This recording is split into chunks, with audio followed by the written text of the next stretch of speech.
Hello, welcome back to 1874. It's time for a very, very quick preview show. Probably won't even actually be a preview show. It is me on my own today, Dan Bardell. This show is sponsored by Luke Roper, and if you want to get 20% off everything Luke have to offer, then use the code TVV20 and you will get that.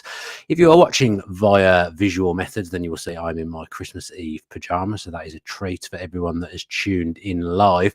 Look, everyone is doing Christmassy things as you would expect. Everyone's with their friends and family, so not really going to have a chance to get a proper preview show in today. But I just wanted to hop on briefly this evening. If there's people in the chat, I haven't actually seen anything at the moment. If there's people in the chat, I'll try and answer some questions if there is any in there. And I just wanted to basically come on and say that I hope everyone that's watched the channel for the last year has a brilliant Christmas. I hope they get everything that they want tomorrow, and just wanted to thank you all for the support and for tuning in throughout the year, because it is always appreciated, and I'm always very, very wary without the people that have continued to support me and support the channel over the years. So I just wanted to come on and wish you all a Merry Christmas and thank you from the bottom of my heart, because as I say, it's not lost on me, and it is always really, really appreciated, the kind of nice words that people have to say, and just the constant support that I've had for the last, probably since 2017, I think, or 2016, I started doing this. So again, just wanted to thank everyone and wish everyone a Merry Christmas. On the game, look, Villa have got a terrible record at Newcastle. I don't think they've won at St James's Park since 2005, when Lee Bowyer and Kieran Dyer decided to have an impromptu scrap. I think Graham Souness was the Newcastle manager there. So it's a long, long time ago since Villa have had any form of joy at St James's Park. Wouldn't it be a Christmas treat if Villa could go and take 3 points from Newcastle? I think Newcastle have got a few injuries, but they feel like they've hit a little bit of rhythm recently. They've got a couple of players back. Tonali's just come into a little bit of form. Bruno Guimaraes is a sensational midfield player, and at the moment they've probably, arguably, got the deadliest marksman in the league. Of course, I'm sure there's going to be people that are going to tell me John Duran, and they would be correct to say that, but certainly Isak is right up there with him. What a centre forward. Newcastle have had him for a few years now, but if he could just stay fit, he's a 20 goal a season guaranteed footballer every single season. Isak was a brilliant purchase for Newcastle, and he'll be a real danger for Villa on Boxing Day, someone that I really have to work hard to curtail. Difficult to kind of guess around teams. You wouldn't think there would be much rotation from Villa for this one. They've had 4 days since the game. That I've had 4 days since beating Manchester City. That's a fairly decent break, and there's another 4 days until the next game. So Villa's fixtures are quite evenly spread out over the Christmas period. I think it's probably done us a favour, that Brighton game being on the Monday, when I think other teams are playing across the weekend. So Villa's festive fixtures are quite nicely set, I would say. So it's not going to be like where you'll need to change 3 or 4 per game. I think it would be silly to change that winning team that did so well against Manchester City. It was certainly one of Villa's best performances of the season. There'd be no reason to change it. I think 4 days later, going away to what is a tough place to go. St James's Park, regardless of Villa's terrible record there, Boxing Day, the atmosphere will be up. They always have an atmosphere. There's still that connection between the Newcastle fans and this squad and the manager, despite the last kind of year and a half probably not going the way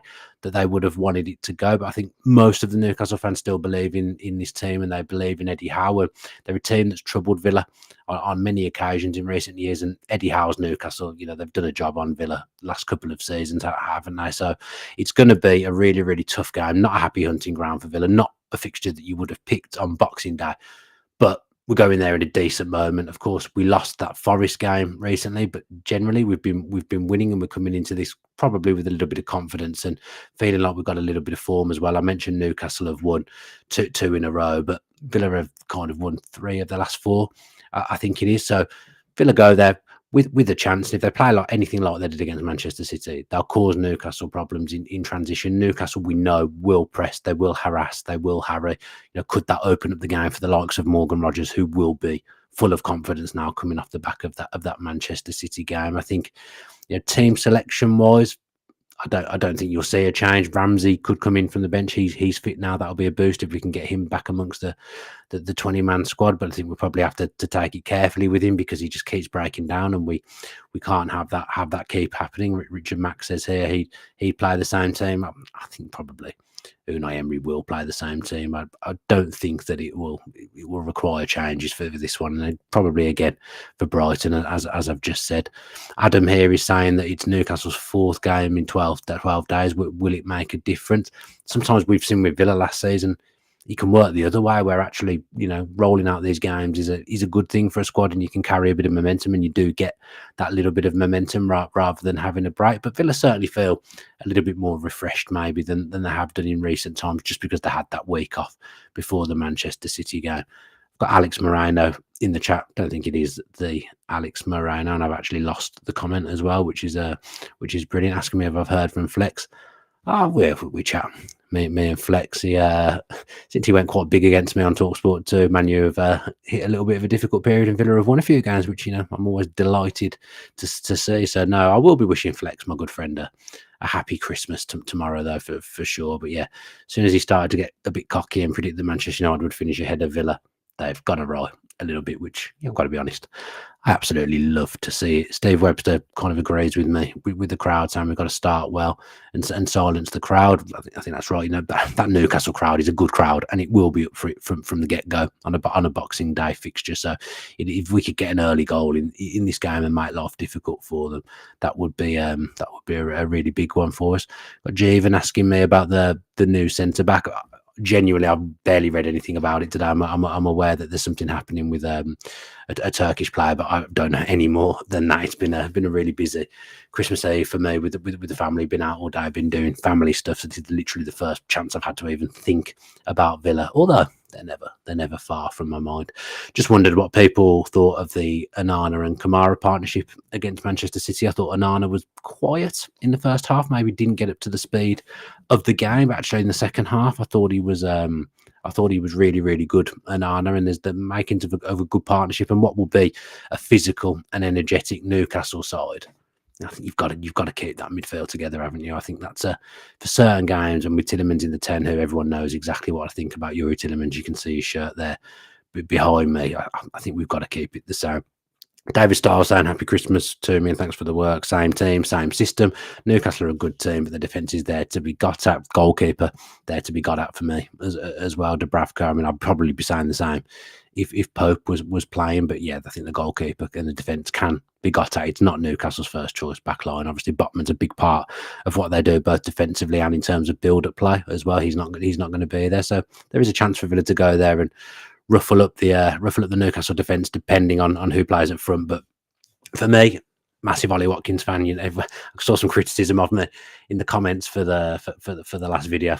I want John Duran to do well. Why wouldn't I want John Duran to do well? It doesn't pay me to say he's doing well and that he should be starting at all. Absolutely, he should be starting. It's a nice problem to have. And if you've got Ollie Watkins on the bench, bearing in mind how good he's been for Villa for the last year and a half, 2 years, then it's a very, very nice problem to have. A few people asking about Louis Barry, but believe the plan is for him to go out on loan to Championship, play at a higher level, and then review the situation from there. But then it wouldn't surprise me if there was something already arranged in that we don't know about.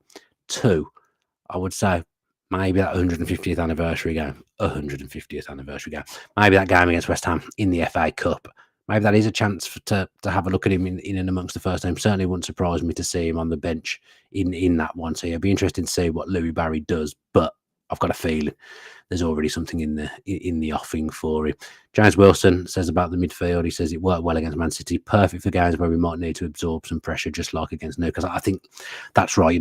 Joe Ellington, not sure if he's going to be fit. He missed the last game through suspension and he's back from suspension, but I believe he's got a facial injury, so he's a doubt for this one. Look, he'll probably play. He's a massive part of what Newcastle do, and if they line up with Joe Ellington, Tonali and Guimaraes, that's a really good midfield, and that might even been the midfield that absolutely smashed us to pieces last season. I can't remember, but yeah, all good players, and Tonali feels like he's coming to a little bit of form now as well, the kind of form he hasn't really had since he's come back into the setup this season. Oh, Paddy, my best pal. Paddy Kelly says, happy Christmas, bestie. Have a great one. See you soon. I hope I do see you soon, Paddy, because I haven't seen you for a very, very long time now, and I would really like to have you back in my life, Paddy. So if I could have a Christmas wish, it would be to see you very, very soon, Paddy. That's what I would hope for. Yeah, I'm not really sure what else to say, really. As I say, I just wanted to come on and thank everyone and wish the viewership and the listenership a very happy Christmas. Piece of admin that I should say is do go and watch the Claret and Blue Christmas quiz show that we did, the Villa Social. Myself, John Townley, and James Rushton up against Ty Bracey, Max Stokes, and Daniel Rollinson. Yeah, really entertaining video. People seem to be enjoying it. Rollo's put it together superbly. So do go and watch that. Matt Kendrick is looks like Taskmaster actually on the video, and he also looks about 3 foot tall. He isn't 3 foot tall, he is taller than that, but he was on a very low chair for this video. But do go and check that out if you haven't already, because people are raving about it and have really enjoyed it. And if you're looking for something Villa related to watch at 9:30 on Christmas Eve, I would suggest that would be right up there as something that the people might want to watch, because it is good. Richard Mack there, he's saying to me, the special, very, very funny. Actually, he just said it was so funny, I made up that he said very, very funny. But yeah, do go and check that out. Honestly, I do think it's a good watch. Not because I'm in it, but just because I think it's an entertaining video for Villa fans to watch in the lead up to Christmas. Right, I am going to go back downstairs to my family and do some last minute Christmas bits that I need to do. But once again, thanks. Yes, hang on here. There's a spoiler. I can't. US critics, I see your comments. I can't. I don't want to give any spoil, so I won't reply to that comment. But some fair criticisms of me in there. So yeah, just wanted to thank everyone again. Thank you so much. Honestly, I hope everyone gets what they want out of Christmas Day. I hope everyone who's asked for Villa related stuff gets it. I know I've asked for some Villa related things in my Christmas stocking, so hopefully the girlfriend, the fiance, has come up trumps for me. Please, if you could do all the things that I bang. In fact, I couldn't be bothered to do that this week. Subscribe if you want, and like if you like, and comment as well. Sorry, it's not a normal preview. I didn't have any friends today to come on and join me for the video, but I did just want to jump on and do something. So hopefully that's appreciated, and hopefully you've enjoyed my Christmas pajamas that I've been wearing for the last few hours as well. We'll do a post Newcastle show probably the day after, so the 27th. So do watch out for that. Do tune in for that. We'll let you know on socials when that's out. I can't imagine I'm going to plug this too much on socials. But once again, please enjoy your Christmas. Have a brilliant time. Honestly, thank you so much for all the support and everything you've done for me all year. The people that have watched and listened, it's never ever forgotten, and it is honestly, genuinely, always appreciated. So have a great rest of the evening, Christmas Eve. A few hours left till Santa comes. Hopefully you're all on the good list. Have a great rest of your night. Have some eggnog and